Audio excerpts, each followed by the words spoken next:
Hey guys, tonight we explore a question that sounds surprisingly modern. Long before GPS or detailed nautical charts, how medieval sailors crossed open seas using carefully measured distances, directions, tides, and even the phases of the moon. Yes, tonight we are going to discuss about this myth. So before we begin our discussion, if you have not subscribed, subscribe first if you genuinely enjoy my video. And let me know in the comments where you're watching from and what time it is for you. It's always interesting to see who's joining us from around the world. Now, dim the lights, and let's ease into tonight's journey together. In the northern seas of medieval Europe, navigating the open water required a practical mastery of distance, direction, and time. Between the 13th and 15th centuries, mariners developed a working system of measurement that allowed them to steer across largely featureless waters. Their knowledge was not abstract or scientific in a modern sense, but was deeply practical. It was designed to keep ships on course in an environment that constantly erased visible reference points. Unlike land routes, which are fixed and persistent, sea routes exist only in the moment of travel. Every journey across the ocean had to be reconstructed anew without permanent markers. Once out of sight of land, sailors entered a space without stable landmarks, where orientation depended on memory, observation, and measurement. In this context, measurement became a substitute for geography itself. To navigate offshore, sailors relied on two main strategies: following visible coastal features when possible, or using abstract systems of distance and direction when at sea. The latter required precise knowledge of bearings and lengths, even if expressed in non-standardized units such as leagues or estimated nautical distances. Medieval sailing manuals known as routiers recorded these relationships in a highly formulaic style. The style is that the northern tip of the Isle of Yew and the harbour of Olone lie northwest and southeast of one another, and the distance between them is 9 leagues. The Isle of Yew and St. Sebastian lie north and south, with a quarter point toward the northwest and a quarter point toward the southeast, and the distance between them is 66 leagues. These instructions do not describe landscapes in a pictorial sense, but rather construct a mental network of routes defined entirely through bearing and distance. To navigate safely, sailors had to internalize such descriptions and reproduce them from memory while at sea.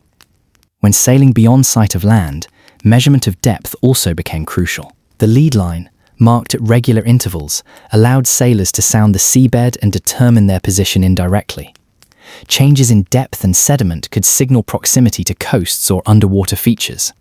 And another English sailing instruction from the 15th century this technique: if you have a depth of 100 fathoms or approximately 80 plus 10, then you must sail north until you sound again at 72 fathoms with a light grey sand, and that is the ridge that lies between Cape Clear and the Scilly Isles.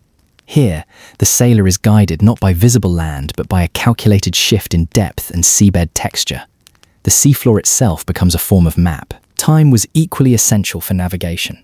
Long voyages, whether for trade, fishing, or warfare, required ways of measuring duration that extended beyond simple daylight observation. Mariners therefore developed multiple systems combining celestial observation, tidal cycles, and mechanical instruments. One of the more sophisticated examples is the use of lunar phases to calculate extended periods of time. Whoever wishes to reckon the moon by hours must take for each quarter of the moon 22.5 hours. Likewise, for 2 quarters, 45 hours. For 3 quarters, 67.5 hours. For 4 quarters, 110 hours. This system shows how lunar cycles were converted into calculable units of time, extending the sailor's ability to estimate duration far beyond the limits of the day-night rhythm. Tides also served as temporal markers. Expressions such as a tide and a half or a quarter tide corresponded to measurable periods and were especially useful in coastal waters where timing was critical for safe entry into harbours. For shorter intervals, sailors increasingly relied on sandglasses, known in England as running glasses or sea clocks. These devices allowed time to be divided into standard units that could then be linked to distance and speed. Despite the increasing use of instruments, medieval navigation remained fundamentally dependent on memory. Sailing directions were not meant to be casually read at sea but memorized in advance. Pilots needed to recall sequences of bearings and distances, often structured in repetitive formulae. A typical example demonstrates this reliance on directional relationships. The Isle of Yew and the mouth of the Bayonne Channel lie north-northwest and south-southeast of one another, and the distance between them is 74 leagues. Such instructions formed a cognitive framework through which sailors mentally reconstructed routes. Combined with the magnetic compass, which spread through Europe from the 12th century onward, these memorized directions allowed navigators to maintain orientation even far from land. In this sense, memory acted as a navigational technology in itself, a mental chart constructed from learned measurements. Medieval maritime navigation in northern Europe was built upon a delicate interplay between observation, measurement, and memory. Sailors transformed the sea from an apparently featureless expanse into a space structured by depth, direction, time, and duration. Whether through lunar calculations, tidal rhythms, sounding lines, or memorized sailing directions, they created a practical system that made movement across the ocean possible. These techniques did not constitute a theoretical conquest of the sea, but rather a pragmatic adaptation to its uncertainties. Frederick II is often portrayed as either a ruthless persecutor of Muslims or a remarkably tolerant ruler fascinated by Islamic culture. As Loris Chevalier explains, the reality was far more complex, shaped by politics, science, and the multicultural world of medieval Sicily. Among the many interpretative challenges posed by the reign of Frederick II, none has attracted more scholarly attention than the apparent paradox of a ruler who, within Sicily, pursued harsh repression against Muslim communities while simultaneously expressing admiration for Islam and engaging deeply with the intellectual traditions of the Islamic world. This contradiction has often been read either as incoherence or, alternatively, as evidence of a purely secular conception of power that would reduce religion to political instrumentality. Both readings are misleadingly reductive. A closer examination suggests instead a complex political culture in which coercion, curiosity, and intellectual exchange coexisted within a coherent imperial logic inherited from the Norman past. Rather than representing a break with tradition, Frederick's policies continued the legacy of the Hauteville dynasty, particularly its combination of state-building violence and administrative pragmatism. Like his Norman predecessors, Frederick constructed a form of majestic sovereignty grounded in the elimination of internal rebellion, real or potential, while simultaneously deploying knowledge as an instrument of governance. Yet, unlike a purely instrumental ruler, he also treated scientific inquiry as a duty of kingship, an attitude that brought him intellectually closer to contemporary Muslim sovereigns, themselves conceived as servants of hikmah. It is therefore necessary to distinguish between three interconnected but distinct dimensions of Frederick's engagement with the Islamic world: strategic political relations, intellectual and scientific exchange, and the structural consequences of these interactions within his imperial system. Only through this differentiation can one understand the mechanisms by which Arabic scientific and philosophical elements became integrated into his political culture. Frederick II inherited from the Norman Kingdom of Sicily a geopolitical environment deeply entangled with the Muslim Mediterranean. In particular, Roger II had once entertained ambitious plans for an expansion into Ifriqiya, aiming to construct a maritime Arab kingdom based on tributary cities, local autonomy, and mixed administrative elites combining Norman military control with Arabic-speaking Christian intermediaries. Although these plans were ultimately abandoned, their legacy persisted in the institutional memory of the Sicilian court. Frederick, however, did not revive this thalassocratic vision. The costly and prolonged conflicts in western Sicily, particularly against Ibn Abbad and other insurgent groups, led to a strategic reorientation. The earlier model of expansion, which combined penetration, autonomy, and surveillance across the central Mediterranean, was replaced by a more compact and centralized conception of rule. Nevertheless, elements of this earlier system survived in modified form. The Treaty of 1221, for example, illustrates Frederick's pragmatic adaptation of Norman precedents. Pantelleria retained a semi-autonomous status. Its Muslim population remained governed by their own officials, while the island paid tribute partly shared with the Afshid treasury. The local governor was Muslim but appointed by the emperor, and the fiscal arrangements reflected a carefully balanced parity between Sicilian and Tunisian interests. Even if this arrangement resembled earlier Norman practices, it also marked a shift towards stabilized coexistence rather than expansion. A similar logic governed Frederick's approach to the Levant. The settlement surrounding Jerusalem, formalized through the Treaty of Jaffa, was not the product of sustained military conquest, but of diplomatic calculation.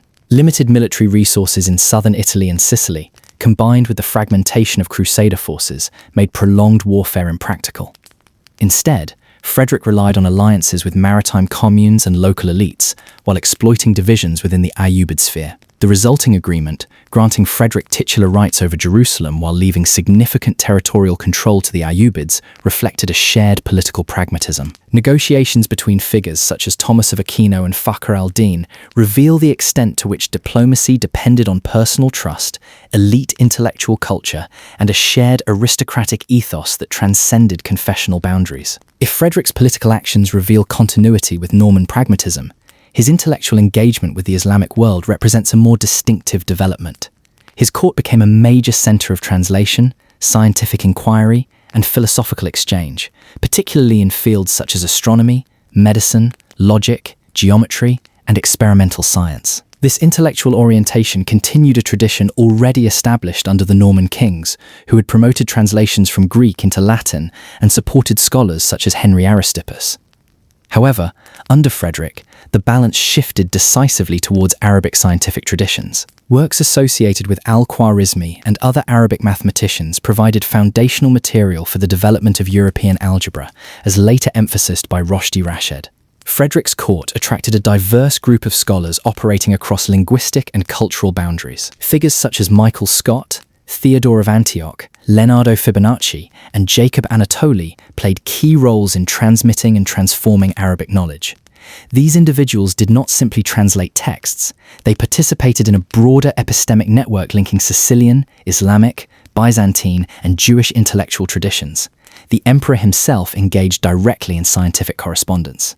His exchanges with al-Malik al-Kamil and other Muslim rulers addressed questions of geometry, philosophy, cosmology, and metaphysics. These discussions extended to fundamental issues such as the eternity of the world, the nature of the soul, and Aristotelian categories of being. In this sense, Frederick did not merely consume knowledge, he actively participated in its production and circulation. The Arabic language functioned as a shared medium of intellectual communication. Letters exchanged with scholars such as Fakhr al-Din demonstrate the extent to which Arabic served both administrative and philosophical purposes within the imperial court. Even within Sicily, Arabic-speaking administrators and scribes formed part of a structured bureaucratic system that preserved earlier Norman and Fatimid administrative techniques. Frederick's economic and fiscal policies further illustrate the selective integration of institutional models potentially influenced by Islamic and Byzantine precedents. His state exercised monopolistic control over key commodities such as salt and iron, while also regulating trade through systems resembling the Funduk and Dar al-Wakala found in Islamic cities. More broadly, his fiscal policy reflects a sophisticated understanding of what Arabic sources describe as imara, the principle of economic development through the cultivation and enhancement of productive capacity. This approach, associated with early Islamic fiscal theorists such as Abu Yusuf, emphasized long-term revenue growth through reduced immediate extraction. A logic visible in Frederick's decision to lower certain taxes in order to stimulate trade and agricultural productivity. While it is difficult to demonstrate direct institutional borrowing, the structural parallels suggest at minimum a shared Mediterranean repertoire of fiscal reasoning. What is clear, however, is that Frederick's administration was deeply shaped by the multilingual and multicultural environment of the Sicilian palace, where Arabic-speaking officials, Greek clerics, and Latin jurists operated within a unified bureaucratic framework. The administrative elite of Palermo constituted the crucial intermediary through which these cultural and institutional transfers were mediated. This Palatine milieu, inherited from the Normans, combined Arabic-speaking Christian administrators, Greek officials, and Latin notaries in a highly integrated bureaucratic structure. Under Frederick, the Muslim component of this system diminished significantly, particularly following the deportations to Lucera. However, Arabic cultural practices and administrative techniques persisted, often in Christianized or hybrid forms. Families such as the Panormo or Calvelis illustrate the extent to which Arabic linguistic competence and bureaucratic expertise were embedded within broader elite networks. Even individuals of uncertain or mixed origin, such as Oberto Falamonica, demonstrate the complexity of identity within this system. Multilingual documentation, including Arabic legal formulas and Latin notarial records, reflects a pragmatic administrative culture rather than a rigid confessional order. Ultimately, Frederick II's relationship with the Islamic world cannot be reduced either to hostility or admiration. It was structured by a dual logic. Political sovereignty based on coercion and administrative centralization, and intellectual engagement grounded in curiosity, exchange, and shared scientific inquiry. His harsh repression of Muslim rebels in Sicily coexisted with a sustained engagement with Islamic rulers and scholars, not as an anomaly, but as part of a coherent conception of imperial authority. Within this framework, the Islamic world functioned both as political adversary and as epistemic partner. The result was a form of sovereignty in which power and knowledge were inseparable, and in which Arabic intellectual traditions played a foundational role in shaping the scientific and philosophical culture of the imperial court. Far from being a paradox to be resolved, Frederick's attitude towards Islam reflects the structural complexity of a Mediterranean world in which political conflict and intellectual collaboration were deeply intertwined. Albanian traditions are layered. Underneath sits an Illyrian and Paleo-Balkan substrate older than the arrival of Greeks, Romans, and Slavs. On top of that, a millennium of Mediterranean and Byzantine Christianity. On top of that, 5 centuries of Ottoman Islam, Bektashi Sufism, and Catholic resistance in the Northern Highlands. The traditions that survived all 4 layers are the ones that were practiced, not preserved. A wedding is rehearsed every weekend somewhere in the diaspora. A funeral is observed because someone has died. A byrek is made because the family is hungry on Sunday. Albanian hospitality is not a service standard. It is a defense obligation rooted in the Kanun, the customary law that governed northern Albanian highland society for centuries. Once a guest crosses your threshold, you are obligated to feed and protect them. If armed enemies of your guest follow them to your house, you defend the guest before yourself. If you cannot afford to feed your own family that week, you still feed the guest first. In an Albanian-American home today, Mick Pritchard shows up at the door. A guest is met with coffee, raki, and something to eat, even if the visit was unannounced. To refuse food at an Albanian's house is mildly insulting. To not be offered food is a sign that the household is not well. The rules have softened from the Kanun's letter, but the shape of them is still recognizable. Albanian weddings are long. The traditional cycle is Javi Muses, the bride's week, a sequence of pre-wedding events that build to the ceremony itself. Even compressed for diaspora schedules, an Albanian-American wedding rarely fits in a single afternoon. The cycle usually starts with the Fajeza engagement. The groom's family travels to the brides with sweets, gifts, and a formal request. Once accepted, the engagement is sealed with the kufeta exchange, sugared almonds given out to relatives and neighbors as a public announcement. The week itself layers on more rituals. Henna night is a women's gathering at the bride's home, with henna applied to her hands as a symbol of fertility and protection. In Catholic and Orthodox households, the henna element is sometimes lighter, but the structure of a women-only pre-wedding evening is shared across confessions. The vellum is the groom's best man, but the role is heavier than the English term. Vellum literally means blood brother. Historically, the vellum stood with the groom under the Kanun's procedures, was responsible for protecting the bride during transit between households, and remained a quasi-family member for life. In modern weddings, the vellum is still a serious appointment, not a casual one. Dowry practices have softened almost everywhere, but the paja, the trousseau the bride brings to her new home, survives in most Albanian households as a tradition of pride rather than economic transaction. A grandmother's hand-embroidered pillowcase passed down through 3 brides is a paja item, not a dowry payment. The wedding day itself involves the groom's party traveling to collect the bride, music and gunfire announcing the procession, and a formal reception that runs for hours. When an Albanian baby is born, the news travels with a tip. The siharik, the announcement bearer's gift, is the small payment given to the person who arrives first to bring the news. It can be cash, a piece of jewelry, or a meaningful object. The custom acknowledges that good news, in Albanian tradition, has a finder's fee. When visitors come to see the baby in the first days, the household offers patula, fried dough eaten warm with cheese, honey, or jam. The visit is not a quiet check-in. It is a small celebration, and the patula is the marker. To protect the baby from the evil eye, many households still attach a coletta or amulet to the crib.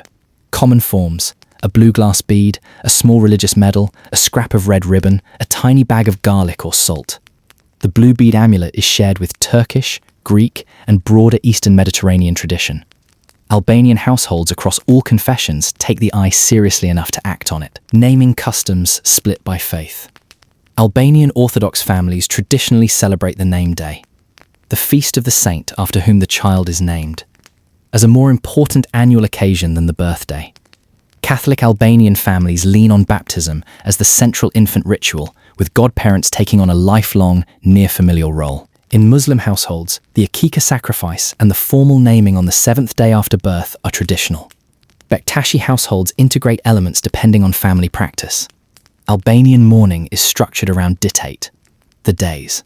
3 milestones organize the cycle: the 3rd day, the funeral itself in many regions, or the first major gathering after burial, the 7th day. A return of mourners to the home for a meal, prayer, and memory.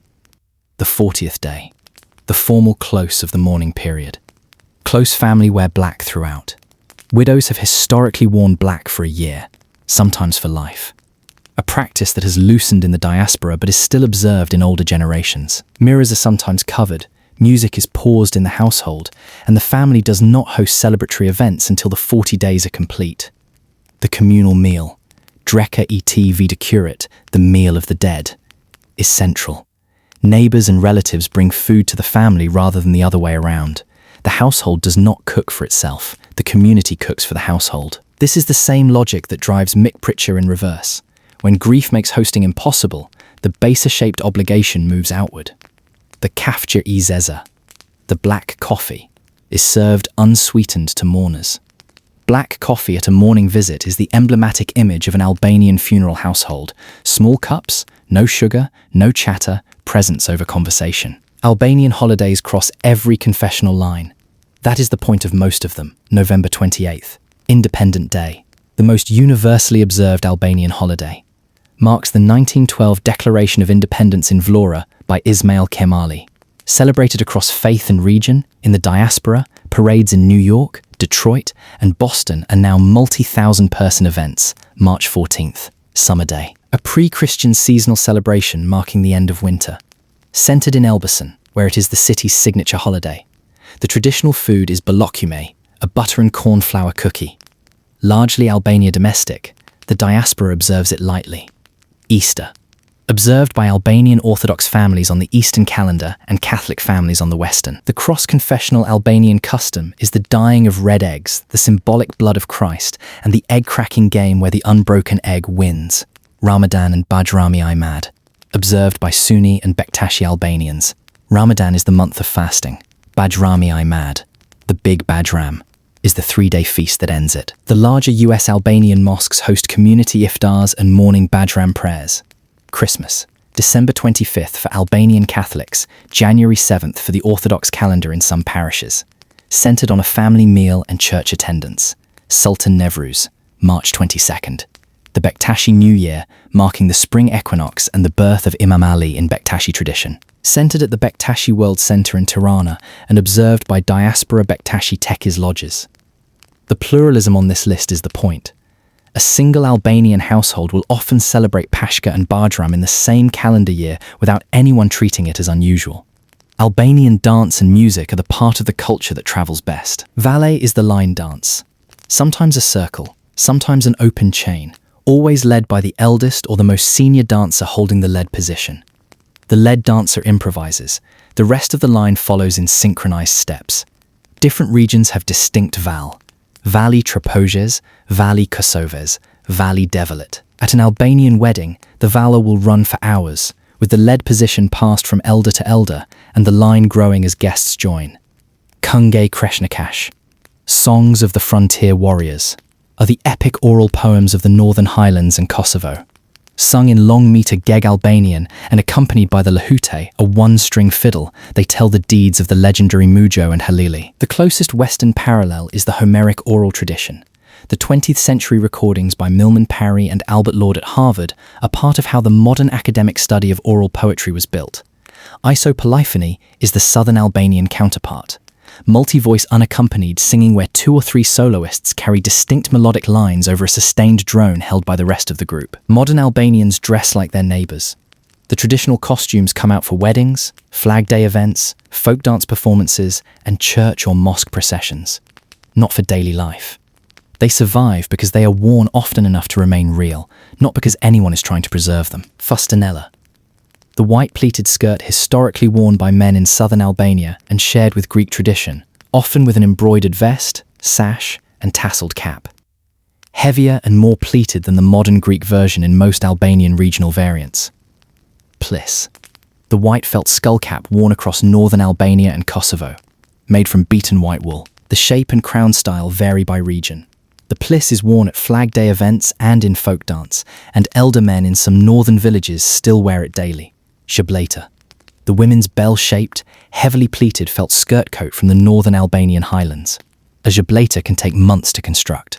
Regional variation runs deep. The Traposia costume is not the Korça costume, is not the Arberesh costume preserved in southern Italy. Albanian-American folk dance troupes. The Vatra ensembles in Boston, the Albanian Cultural Center in Detroit. Each rotate through several regional sets at performances. Outside the big rituals, daily Albanian life has its own grammar. Sunday lunch is the institution. Dreka Ise Dilas gathers extended family weekly. Parents, grandparents, cousins, around a long, slow meal. Byrek is the closest to a universal Sunday food. The Sunday meal is where the children learn the language by listening to the adults argue.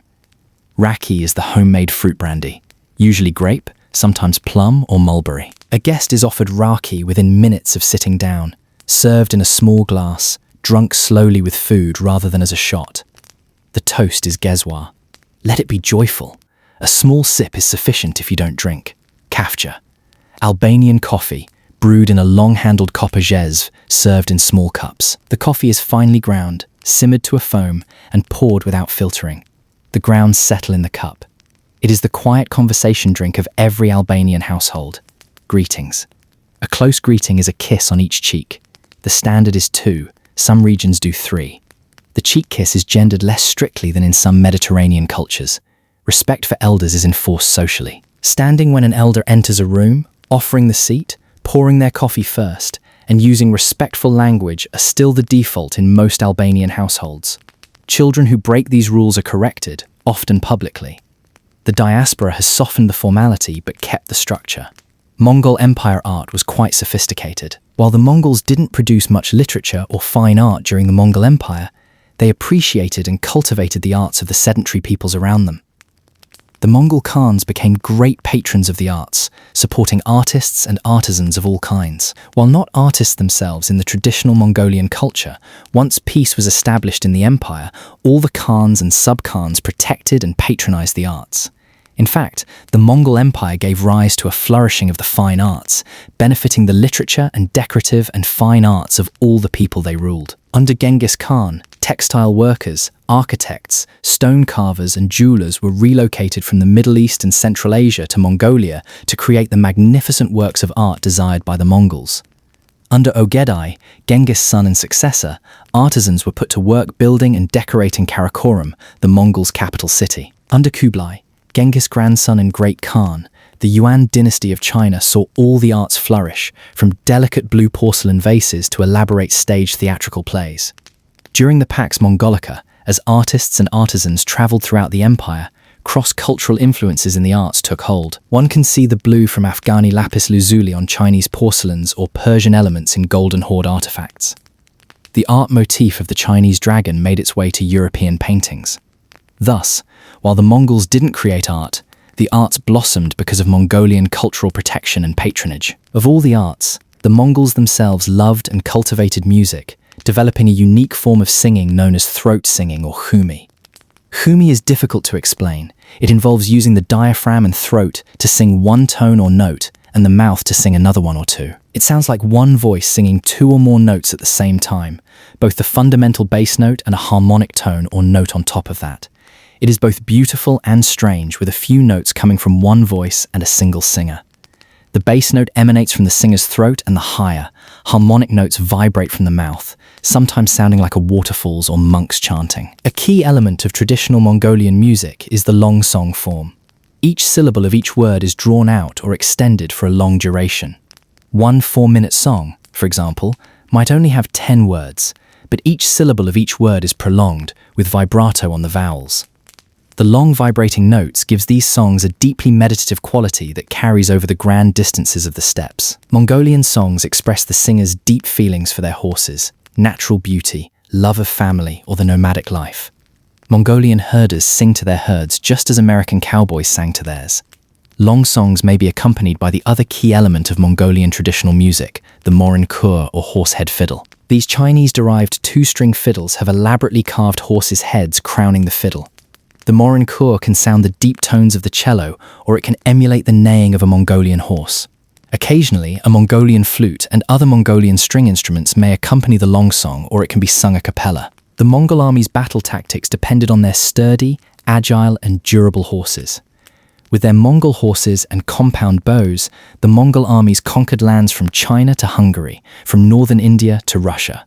The Mongol armies revered their horses and took care of them. Every soldier had 4 to 6 horses, and he would switch from riding one to another during a day's campaign, ensuring that no one horse was ridden to exhaustion. This greatly enhanced the Mongol army's mobility. They could and did travel great distances, often covering 60 to 100 miles in a day. Because of this unheard of mobility, no other army could match them. Mongol battle tactics stemmed from the Mongols' nomadic lifestyle. Mongols spent their lives on horseback, herding and hunting. These skills easily transferred to warfare.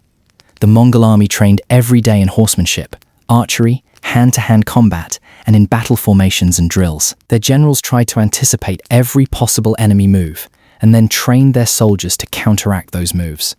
All Mongol warriors and their horses received this constant training, making them the best disciplined fighting force in the world. In contrast, European armies had only a few trained professional warriors, the knights and men-at-arms. The rest were farmers, peasants and blacksmiths who were required to fight by feudal laws, but who received only a day or two of battle training. The Mongol army was renowned for using cunning in battle. Besides their solid chain of command, excellent communication and disciplined warriors, Mongols repeatedly put a few innovative battle tactics to good use. The Mongols' use of the feigned retreat could take 2 paths. The first path involved a small force of Mongols charging the enemy, then turning and running, leading the enemy into an ambush. The second was to retreat as if routed, luring the enemy troops into following for days. The Mongols would stay just ahead of the enemy until they found a battlefield they liked. Then the Mongols would turn and begin their next favorite battlefield tactic. When an enemy followed a feigned Mongol retreat, it was easy for enemy troops to become strung out over a distance. When the Mongols turned to the attack, the light cavalry would swiftly ride down the flanks of the enemy to the rear and encircle them. The Mongols stayed out of reach of the enemy and rained arrows down on them. With the enemy soldiers in disarray, the heavy cavalry would move in for the kill, going in close quarters to attack with lances. Neither of these favourite maneuvers would have been possible without the Mongols' horses. The Mongolian Empire has a well-deserved reputation for its brutality. It did, after all, kill 40 million in the 12th century, enough people to alter planetary climate conditions. But its positive legacies are nearly as profound, if less well known. The first aspect is art. While the Mongols didn't produce much literature or fine art during the Mongol Empire, they appreciated and cultivated the arts of the sedentary peoples around them. The Mongol Khans became great patrons of the arts, supporting artists and artisans of all kinds. While not artists themselves in the traditional Mongolian culture, once peace was established in the empire, all the Khans and sub-Khans protected and patronized the arts. Under Genghis Khan, textile workers, architects, stone carvers and jewelers were relocated from the Middle East and Central Asia to Mongolia to create the magnificent works of art desired by the Mongols. The second factor is trade. To facilitate trade, Genghis offered protection for merchants who began to come from east and west. He also offered a higher status for merchants than that allowed by the Chinese or Persians who despised trade and traders. During the Mongol Empire, merchants found protection, status, tax exemption, loans and consistent aid from the Khans. For the 100 years of the height of the empire, the east-west trade routes became the fabled Silk Road, which for the first time linked Europe to Asia, allowing the free flow of ideas, technologies and goods. Valuable spices, tea, Asian artworks and silk headed west to waiting merchants in the Middle East and Europe. Gold, medical manuscripts, astronomical tomes and porcelain headed east to Asia. Ideas and new technologies also flowed in both directions along the Silk Road. The third aspect is religious tolerance. Many Mongols were shamanists at the same time they practiced other religions. Genghis' sons married Nestorian Christian women, for example, although they also held shamanist beliefs. As the Mongols swiftly began conquering the lands around them, Genghis and his advisors decided on religious tolerance as a policy. Rather than antagonize conquered peoples by suppressing their religion, the Mongols exempted religious leaders from taxation and allowed free practice of religion, whether it be Buddhism, Nestorian Christianity, Manichaeism, Taoism, or Islam. This policy ensured an easier governance of conquered territories. How could a force of 100,000 mounted, lightly armored warriors armed with bow and arrows defeat nearly every other army that came against them? Most of the Mongols' enemies outnumbered them by the hundreds or thousands. How then could the Mongol army continually win against such odds? A combination of training, tactics, discipline, intelligence, and constantly adapting new tactics gave the Mongol army its savage edge against the slower, heavier armies of the times. The Mongols lost very few battles, and they usually returned to fight again another day, winning the second time around. What European and Middle Eastern armies saw as weaknesses were actually strengths in the Mongol army. Their much smaller horses were more agile than their heavy counterparts. The light compound bow used by the Mongols had great range and power. The arrows could penetrate plate armor at a close distance. Mongols began riding at any early age and hunting as soon as they could hold a bow. Both Mongol horses and people were tough, agile, and sturdy with great endurance. The Mongol army continually trained the troops in rotations, formations, and diversionary tactics. They trained for as many circumstances as they could think of so they could react fast and sure to any tactic of the enemy. The Mongol army was primarily mounted archers using a compound bow made of horn, wood, and sinew. The bow's range was unmatched at the time for force and accuracy, and the archers could shoot in any direction, even behind. The archers made possible many of the Mongols' battlefield tactics, riding to encircle the enemy, then raining arrows among them, killing many men and horses from a distance. Every soldier received a share of whatever booty was taken. Mongol warriors fought under strict discipline, and every man was subject to it, from generals to the lowest soldier. The training regimen, discipline, leadership, and superb intelligence made the Mongol army an unconquerable force. Genghis wanted his army loyal to him, not to their tribal leaders. He broke up the tribes when he assigned men to various units in the army to ensure their basic loyalty was to their units and to Genghis. Genghis then organized his army by the decimal system in groups of 10, 100, 1,000 and 10,000 with leaders at each level. Each unit could fight at the unit level or in combination with all of the other units, generally without constant supervision. The speed of the Mongol army wasn't repeated again until the 20th century. Mongol warriors could ride 60 to 100 miles a day, an unheard of speed in those times. Each man had 4 or 5 horses that traveled with the army so he could switch to a fresh horse often. Mongol ponies were small but fast and could live off even the sparsest grasses. Mongol horses had great endurance and could run for miles without tiring. Genghis Khan innately understood the need for reconnaissance and intelligence in war. The Great Khan and all his successors sent out scouts and spies in advance of any campaign. They required vital information on roads, trade routes, cities, population, terrain, and politics of the land or nation. Before invading Eastern Europe, for example, Subutai, the Mongols' greatest general, had spies implanted deep into European territories 10 years before the actual invasion of Poland and Hungary. All militaries have used spies as information is vital for any war effort, but the Mongols were masters of the trade. They patiently invited informants and used spies extensively to understand what they were facing before ever deciding on battle. When the Mongol army first encountered a walled city in northern Chinese territory, they quickly realized that their cavalry was useless. They quickly found experts in siege warfare who could build the machines to batter the walls into rubble. The Mongols recruited engineers from among their captives who built the catapults and siege towers necessary to conquer walled cities.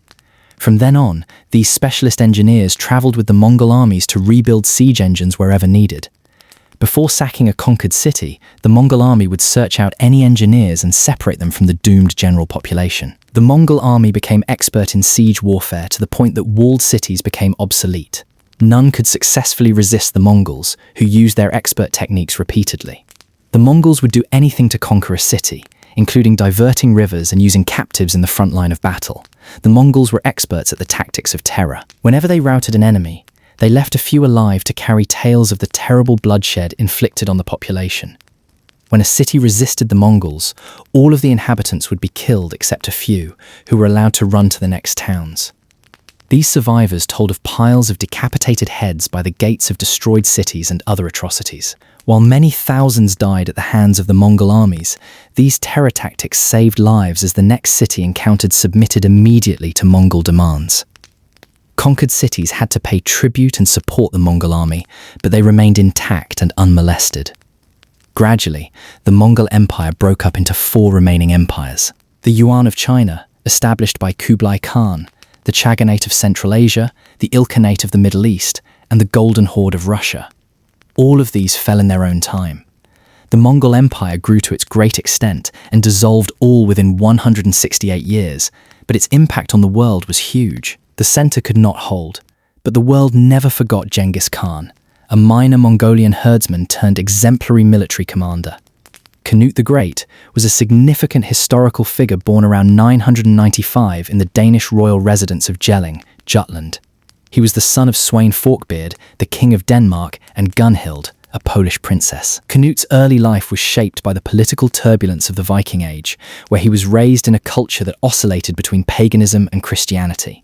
He first emerged as a formidable warrior during his father's invasion of England in 1013 to 1014 and became the leader of the Danish forces following his father's death. Throughout his reign, which spanned from 1016 to 1035, Canute worked to unify the Anglo-Saxon and Danish populations of England, implementing reforms that helped stabilize the kingdom after years of Viking raids. His transformation from a ruthless conqueror to a revered king involved significant legal and religious reforms, presenting himself as a pious ruler who valued Christian principles while also maintaining the traditions of his Viking heritage. Canute's legacy includes fostering a period of relative peace and prosperity in England, earning him the title the Great. Despite his ambitions for a vast North Sea empire, his dynasty faced challenges, and his heirs ruled briefly before the return of the Anglo-Saxon line in 1042. Canute's conquest and strong kingship gave England a period of peace and prosperity that began to repair damage, destruction, and demoralization wrought by centuries of Viking attacks. A fierce young Viking himself, Canute matured into a ruler who appeared to be the ideal Christian king, lawgiver, and protector of his people. However, Canute's very success not only foreshadowed but also helped to bring about the Norman conquest of 1066. Canute Sveinsson was born probably in the Danish royal residence of Jelling in Jutland. His was a Danish royal name, and the standard spelling Canute is an anglicization of the Latin form Canuto of the Viking name Canute, or still other variant spellings. Canute seldom used his Christian name, Lambert, which he took when he was finally baptized, probably during the 1010. The obscurity surrounding Canute's birth and childhood derives both from the fact that he was a younger son, having an elder brother Harold, and from the cultural isolation and political turbulence of Denmark around the year 1000. Canute's father was Sweyn Forkbeard, who was king of Denmark from 987 to 1014. Sweyn's father, whom Sweyn's army slew in battle, was Harald II Bluetooth, king of Denmark.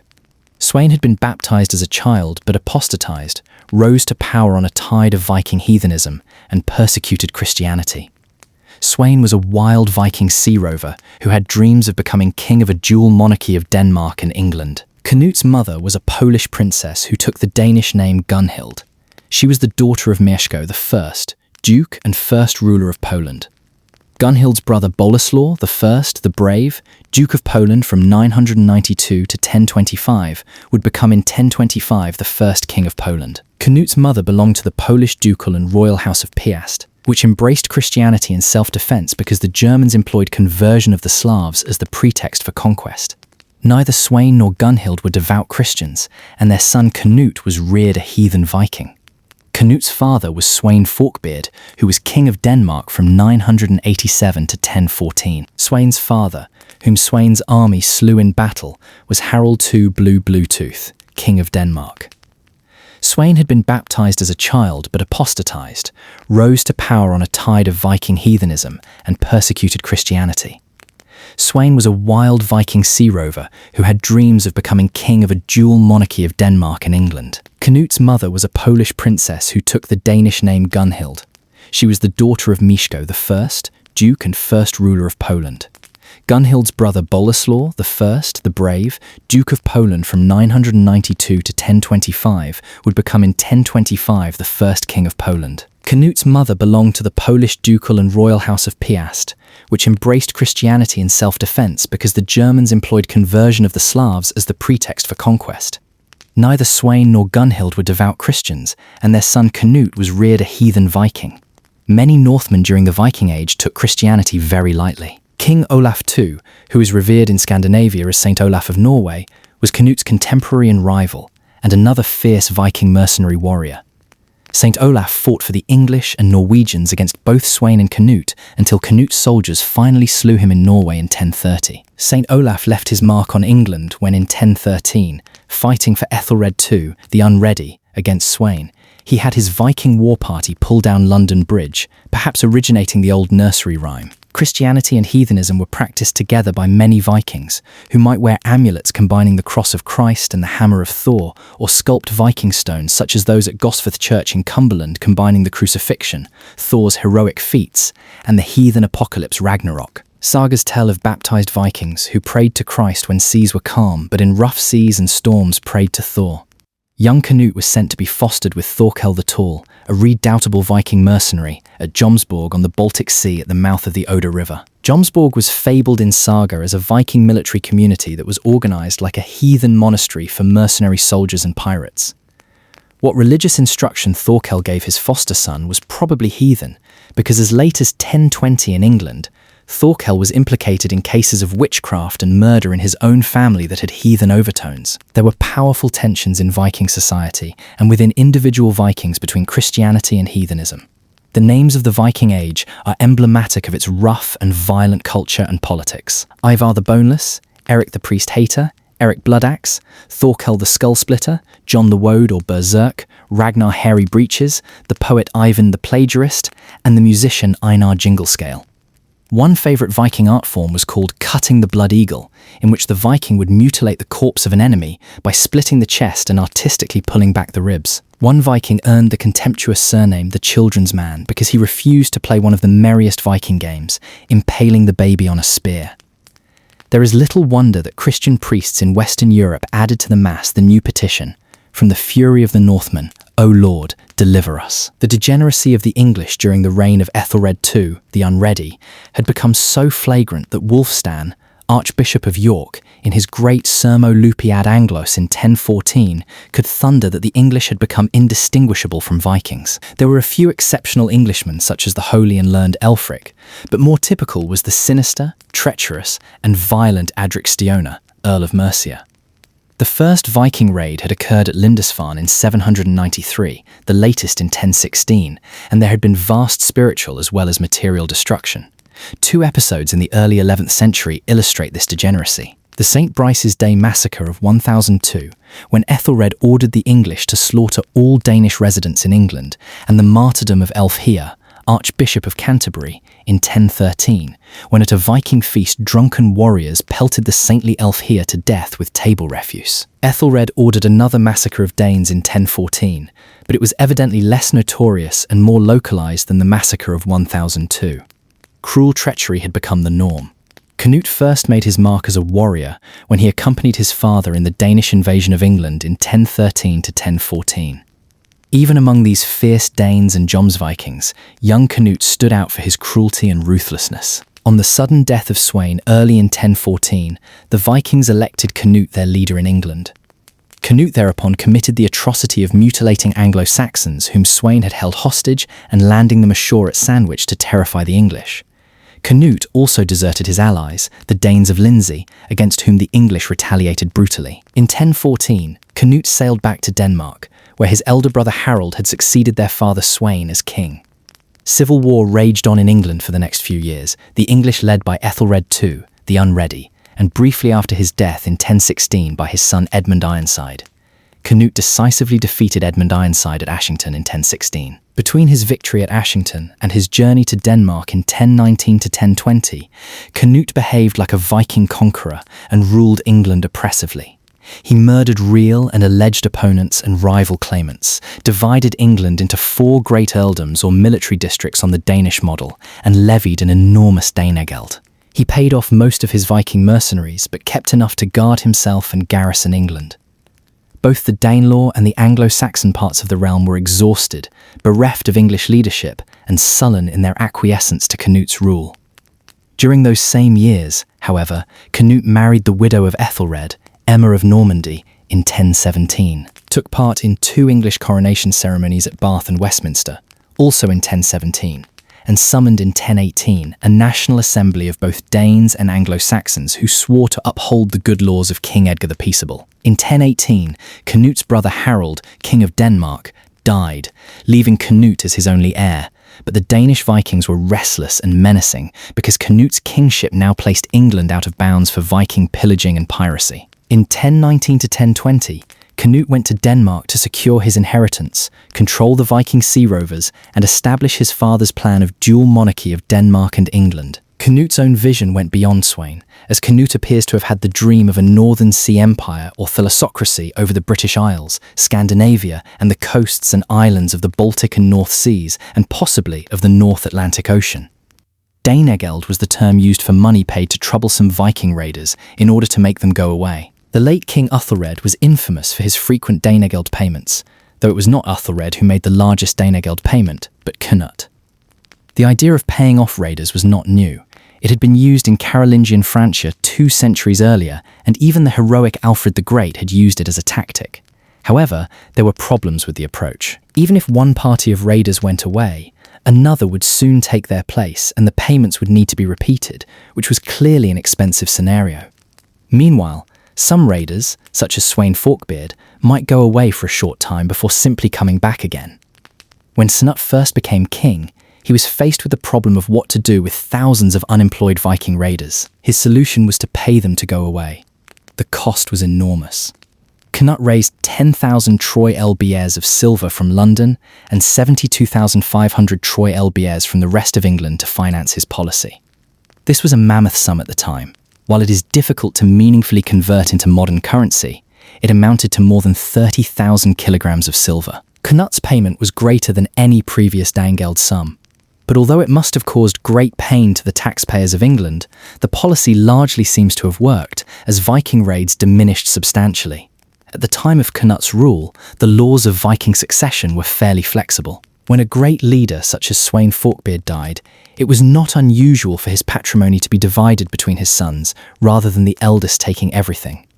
In theory, this helped prevent disputes involving disgruntled younger sons, though in reality, these disagreements were still common. Because Sweyn Forkbeard died while he and Canute were in England, another of his sons, Harold, took over control of Denmark. Canute was forced to fight for the country he was in, otherwise he would have been left with nothing. In 1018, Harold died without an obvious heir, leaving Denmark available for his brother Canute. He seems to have taken the country without too much difficulty and held on to it for the rest of his reign. Norway was a different matter.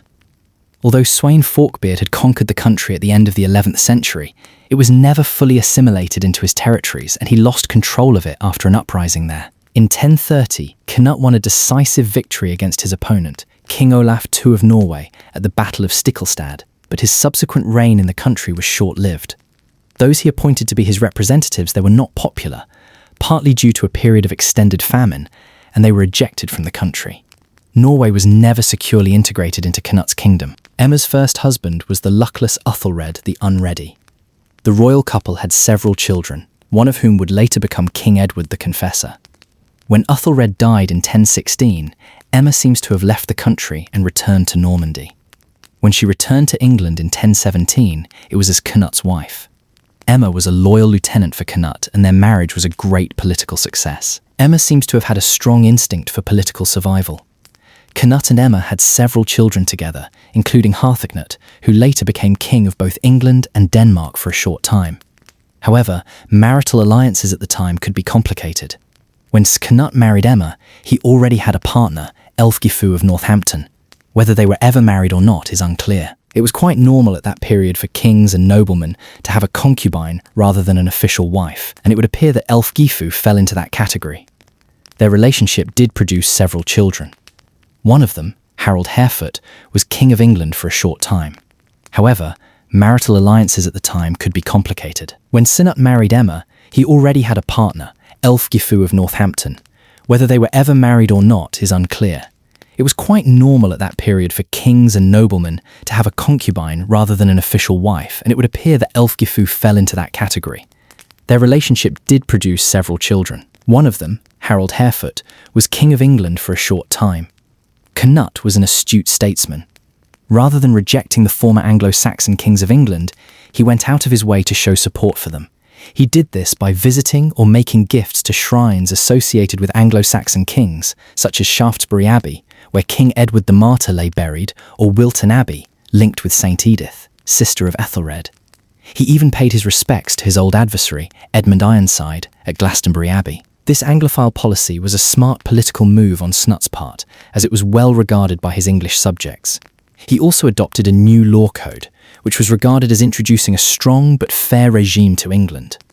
Cnut based these laws on those of the Anglo-Saxon King Edgar, whose reign was regarded as a golden age. Cnut also not only adopted English policies, but also introduced them to his overseas territories with a good degree of success. He took full advantage of the English coinage system, which was renowned for its quality at the time. He ensured that this quality was maintained and introduced a vastly improved coinage into Denmark. There are a number of cases recorded where the moneyers working in Denmark were of English origin. Cnut was in many senses a Viking, and is probably best known as such today. He led his army using Viking tactics and launched raids on enemy territory using instantly recognizable longships. He was also fond of skalds who related old Viking sagas and tales. Yet, it was as a patron of the church that Cnut made his reputation. This was quite a turnaround, given the fact that Vikings had become renowned as scourges of the institution and frequent raiders of monasteries and other religious establishments.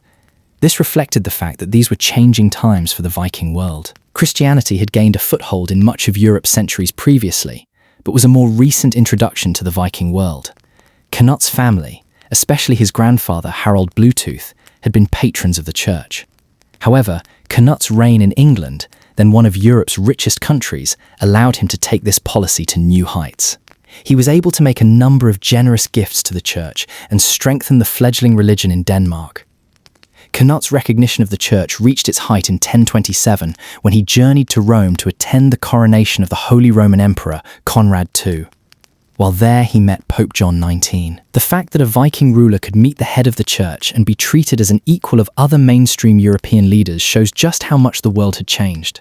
To many people today, Canute is best known for the story of how he failed to command the waves. This tale has become almost proverbial as a reminder of the limits of human power and the foolishness of trying to command what is beyond one's control. In origin, however, the story was intended to illustrate Canut's wisdom and piety. The height of his power, the king ordered his chair to be placed on the shore as the tide was coming in. When the sea did not obey his command to retreat, Canute proclaimed, "Let all the world know that the power of kings is empty and worthless compared to the power of God." Henry described this as a fine and magnificent deed. This story is almost certainly legend, but it illustrates something important about how Canute was remembered after his death. As a Viking king, his greatest achievements were won through his dominance over the sea.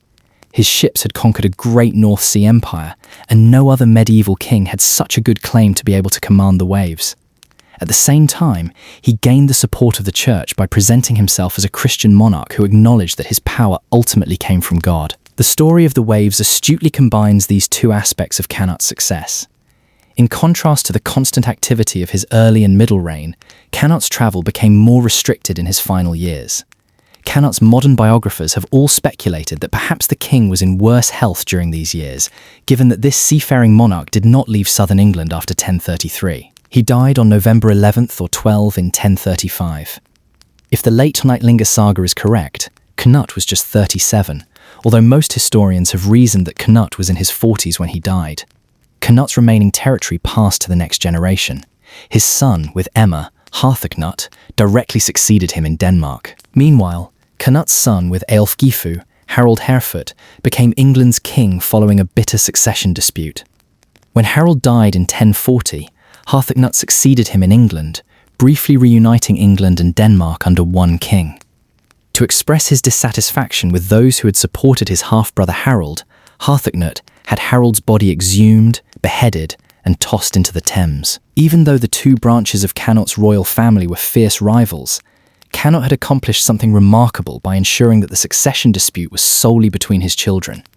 Aethelred the Unready's two surviving sons, Edward the Confessor and Alfred, were not serious contenders in the succession crisis. Each of them tried to make good on their claims, but Edward quickly returned to exile after raiding southern England, and Alfred was almost immediately betrayed to Harold Harefoot and killed. The English nobility was wholly devoted to Canute's dynasty by the time he died in 1035. The only question was which of his sons they would support. Canute had succeeded in passing along two of his kingdoms to his sons, but his direct male line soon reached a dead end. Canute did have a grandson, Aelfwine, through Harold Harefoot, but Aelfwine entered the church at some unknown point and is not known to have claimed any royal titles. After Harthacnut's death in 1042, the Danish and English crowns went in different directions. The Danish throne was taken by Magnus the Good and then by Cnut's half-nephew, Sweyn II Estridsson. In England, the throne reverted to the Old English royal family in the form of Edward the Confessor.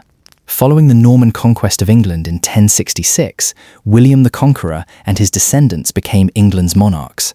Canute's relatives still occasionally threatened England, though. Sweyn II Estridsson, for example, attacked England in 1069. Sweyn II's son, Canute IV, planned an invasion of England as late as 1084, although it did not come to fruition. Ultimately, the Norman dynasty cemented its control, and the Danish monarchs of England faded into history. While Canute's achievements did not outlast him for long, he is the cornerstone of the Danish dynasty in England. Canute reigned longer than the three other Danish monarchs of England combined. He reclaimed what his father had won in 1013, and he also ensured that the throne passed to his children, Harold and Harthacnut, even though Aethelred the Unready still had living sons and grandsons. Canute's control of Denmark and Norway also meant that England was part of the Scandinavian world for a time, not merely adjacent to it, which would never happen in this way again. Baldwin was born in Jerusalem in 1161, the son of King Amalric and his wife Agnes of Courtenay. His father was the sixth king to rule the kingdom after the Christians conquered Jerusalem during the First Crusade in 1099. The dynasty was an illustrious one, but the kingdom was precariously located, surrounded by hostile enemies, and warfare was a part of everyday life. The rulers of this dynasty were primarily judged by their success in warfare above all other considerations of kingship. Amalric prepared his son for kingship by appointing William, Archbishop of Tyre, as his tutor. William would later chronicle the history of the Jerusalemite dynasty and was the first to discover that something was wrong with the boy. As Prince Baldwin played with other boys, they pinched each other's arms, but Baldwin gave no evidence of pain. Further examination later confirmed the grim diagnosis: leprosy. The implications were severe. Considered highly contagious, the disease meant Baldwin was unlikely to ever marry or produce an heir. Yet when Amalric died in 1174, the 13-year-old Baldwin was crowned king regardless. Amalric's death came at the opportune moment for Saladin, the newly ascended Sultan of Egypt and Syria. Amalric had been a battle-hardened monarch who had fearlessly led his troops in battle throughout his reign. Now Jerusalem was to be led by a teenage boy with the early onset of a crippling disease. Yet Saladin would soon learn that Baldwin IV's resolve far exceeded expectations. Baldwin was crowned with all the splendor and grandeur afforded to his forefathers. Until his 15th birthday, at which time he would be considered an adult, Baldwin ruled alongside a regent who assumed the role of military commander. However, Baldwin insisted upon appearing on the battlefield in these early years, determined to earn recognition for his military virtues. With his right arm rendered useless by leprosy, Baldwin was taught to ride a horse using only his knees so he could wield a sword with his left arm while riding. Even as his body weakened, the young king adapted, determined to rule and, most importantly, to fight. Saladin was a seasoned and ruthless warrior. Behind his romanticized image as a chivalric and compassionate warrior who was a worthy rival to Richard the Lionheart, his thirst for power and relentless ambition are sometimes overlooked. A general who married the widow of his former master, Saladin founded the Ayyubid dynasty and ruled over large parts of the regions now known as Egypt, Iraq, Syria, Palestine, and Yemen. Saladin attracted widespread support from fellow Muslims who willingly followed a dynamic new leader who vowed to restore the Crusader states to Muslim rule. United under the notion of jihad, Saladin directly challenged Baldwin and the other Christian rulers in the region. Never before in the history of the Crusader states had Muslim powers been so unified in their opposition to Christian rule in the region. Baldwin now faced both one of the most severe diseases of the medieval world and one of its most formidable military leaders. Even during his minority, when military affairs were directed by a succession of experienced regents, Baldwin refused to remain a passive observer.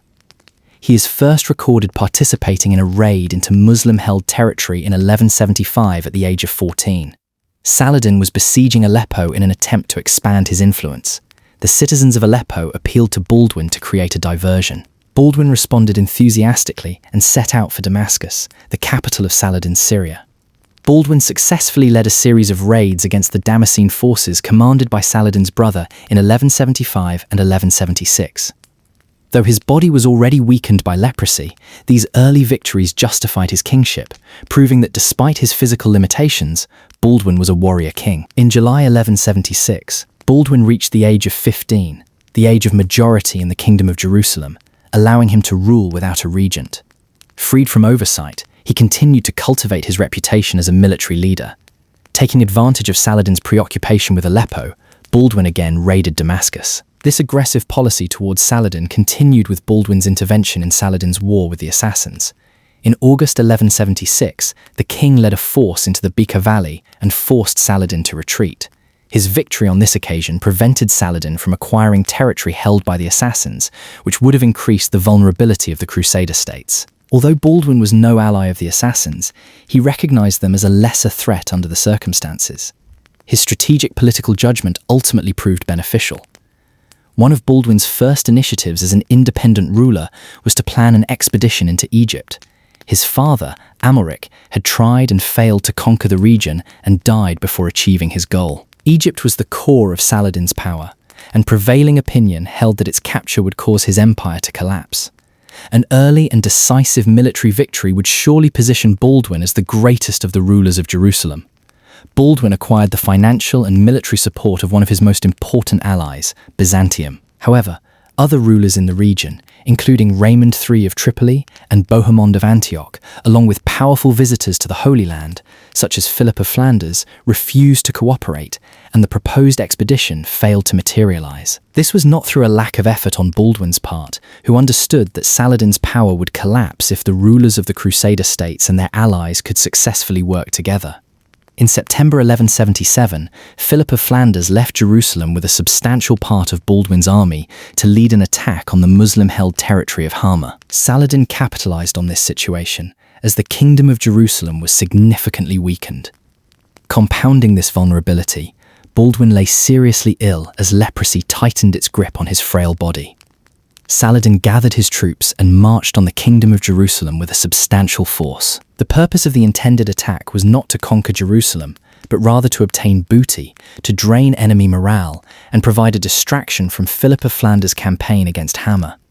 Despite his illness, Baldwin rose from his sickbed and gathered what forces remained. Only 600 knights were available throughout the entire kingdom, far too few to confront Saladin's army, which numbered in the tens of thousands. Baldwin advanced to Ascalon, from where he could observe his enemy's movements and summon more men. From there, he called upon all able-bodied men to join him in the defense of the Crusader states. Confident in his numerical superiority, Saladin neglected to monitor Ascalon, believing Baldwin would not dare leave the city's walls. He was mistaken. With Saladin's army broken into detachments to raid the surrounding countryside, Baldwin took the initiative and led an attack on Saladin's scattered forces at Montgassard. Reports claim Baldwin led a meager 375 knights, including 80 Templar knights. The attack began, and many of Saladin's forces fled. The Sultan narrowly escaped with his life after being charged by a knight and was saved only by his personal guard. Humiliated, Saladin fled as thousands of his men lay dead. Against overwhelming odds, the 16-year-old leper king had shown he was more than a match for Saladin.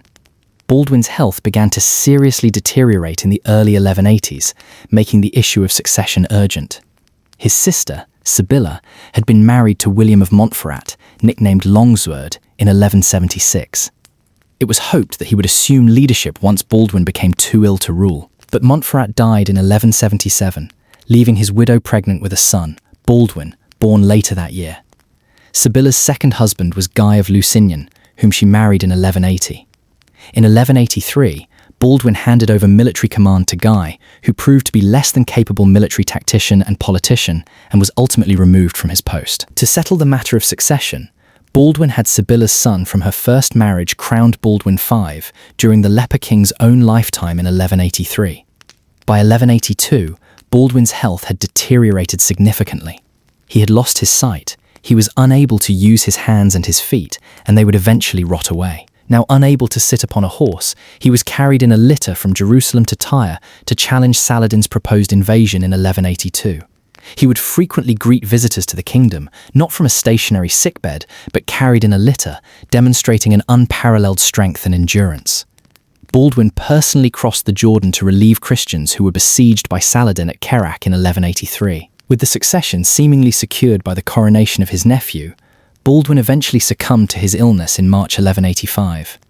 At the age of 24, he was laid to rest near his father in the Church of the Holy Sepulchre. Baldwin's throne passed to his nephew, who died within a year. His brother-in-law, Guy of Lusignan, then became king through Sibylla, and under his rule, Jerusalem fell to Saladin following defeat at the Battle of Hattin in 1187. Kings of lesser ability followed Baldwin IV of Jerusalem. None matched the military skill or political judgment of a ruler so physically afflicted. Remembered as the leper king who defied Saladin, Baldwin IV left a legacy that resonated long after his death, a testament to his courage, resilience, and leadership against impossible odds.